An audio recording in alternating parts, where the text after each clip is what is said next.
తెలంగాణలో సర్కారోళ్ళ ఏడాది పండుగ సంబరాలు మస్తు సంబరంగా చేస్తున్నారు. అట్లా చుట్టుపక్కలను చుట్టుముట్టు రాష్ట్రాల పెద్దోళ్లను దేశంలో ఉన్న పెద్దోళ్ళందరినీ పండుగకు పిలుస్తున్నారు. అట్లా 9వ తారీఖు నాడు పెద్ద పండుగ ఉందని మాజీ సీఎం సార్ను పిలిచేందుకు సర్కార్ తరఫుకెంచి ఓ మంత్రి సార్ పోయిండు.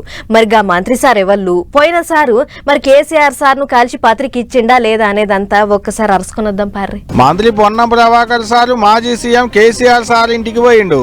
అంత పెద్ద సార్ దానికి ఉత్త చేతులతో పోతెట్ట అనుకున్నట్టు కావచ్చు. చల్లబట్ట పూల గుత్తి పట్టుకొని పోయిండు. మంత్రి సార్ వస్తుండ నెలక కాగానే జోగినిపల్లి సంతోషన్న పూల కుండి పట్టుకొని గడపల్లనే ఎదురుగా నిలబడి ఎదుర్కొన్నాడు మంత్రి సార్ను. సంతోషన్న మంత్రి సార్ కు పూల కుండి ఇస్తే మంత్రి సార్ కేసీఆర్ సార్ కు పూల గుత్తి చేతిలో పెట్టి చల్లబట్ట కప్పి వచ్చిన ముచ్చట చెప్పిండు. కారటోటి చేతిలో పెట్టి కార్యానికి రావాలని పిలిచిండు.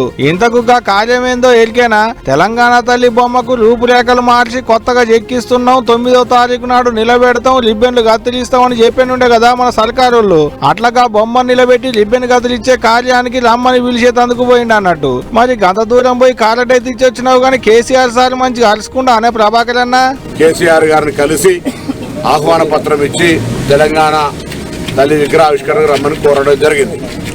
ఈ సందర్భంగా తెలంగాణ తల్లికి సంబంధించినటువంటి విగ్రహావిష్కరణ కాబట్టి ప్రభుత్వం పక్షాన మర్యాదగా మాకుండేటటువంటి సమాజంలో తెలంగాణ వారిని అందరినీ కూడా గౌరవించుకోవాలనే ఉద్దేశంతో అందరినీ కూడా ఇందులో భాగస్వాములు చేయాలని చెప్పి వారికి ఆహ్వానించడం జరిగింది. ఆగో ఈయనరా సార్ మంచిగానే అరుచుకుంటా అన్నట్టే మాట్లాడుకోవచ్చుండు. రాజకీయం ముచ్చట్లే మాట్లాడుకోలేదు, వచ్చింది కార్యానికి పిలిచేందుకు కాబట్టి కార్యం ముచ్చట్లే మాట్లాడుకున్నాం అన్నట్టే చెప్పుకొచ్చిండు. మరి పైటీలు తినేటాళ్ళకు పోయినట్టున్నావు, ఇంత తినమనడా లేదా? మరి భోజన సమయంలో వచ్చినాం కాబట్టి వారు భోజనం చేయమన్నారు, భోజనం చేసి ఇప్పుడు వారి నిర్ణయం తీసుకుంటారు. నేను సానుకూలం వస్తున్నావా లేదా అని అడగడం మంచిది కాదు, వారు మాకు చెప్పడం కూడా మంచిది. వారి నిర్ణయాన్ని తప్పకుండా మీకు ద్వారా సమాజానికి చెప్తారని ఆశిస్తా ఉన్నా. ఆగో తిన్నడాట సుట్టమై వచ్చిందని ఇంత తినమంటే తిన్నా అనుకొచ్చిండు. ఒక కేసీఆర్ సార్నే కాదు, అటు సెంట్రల్ మంత్రి కిషన్ రెడ్డి సార్ను సుతా కలిసి పత్రిక చేతిలో పెట్టి కార్యానికి రావాలని పిలిచిండు మంత్రి సారు. సార్ కూడా పీటేసి కూర్చోబెట్టి ముచ్చట్లు చెప్పిండు. ఆడికేంచి గవర్నర్ సార్ తానికి పోయి ఆయనను కూడా కార్యానికి రావాలని పిలిచిండు. మళ్ళీ బయటికి వెళ్ళాం కాబట్టి అందరిని ఒక్కనాడే పిలిస్తే ఓ పని అయిపోతుంది అనుకున్నట్టున్నాడు కావచ్చు మంత్రి సారు. అట్లొక్కనాడే చుట్టి వచ్చిండు. చూస్తుంటే కార్యానికి చుట్టాలని పిలిచేటి పని మంత్రి సార్ కప్ప చెప్పినట్టున్నది కావచ్చు.